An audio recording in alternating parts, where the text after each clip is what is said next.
అంటే నాతో పాటు పట్టుమని ఒక 25 మంది కూడా లేరు, 21 మంది. 21 మందిని గెలిపించండి, మా పొత్తుని గెలిపించండి, మా టీడీపీని గెలిపించండి, మా బీజేపీని గెలిపించండి, మన బీజేపీని గెలిపించండి, మన టీడీపీని గెలిపించండి, మన జనసేనని గెలిపించండి. మీకు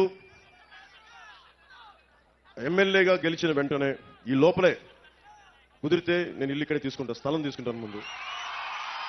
ఎందుకు చెప్తున్నాను ఈ మాట? ఎందుకు చెప్తున్నా? ప్రతి ఒక్కళ్ళు ఇక్కడున్న ప్రజలందరినీ, గోదావరి జిల్లా, తూర్పు గోదావరి జిల్లా ప్రజలందరినీ భావోద్వేగాలతో ఆడుకున్నారు. నేను ఆడుకునే వ్యక్తిని కాదు, మీ భావోద్వేగాలను గౌరవించే వ్యక్తిని. నేను నిలబడతాను ఇక్కడే. తూర్పు గోదావరి జిల్లా పిఠాపురం కేంద్రంగా చేసుకునే రాజకీయం నడుపుతాం.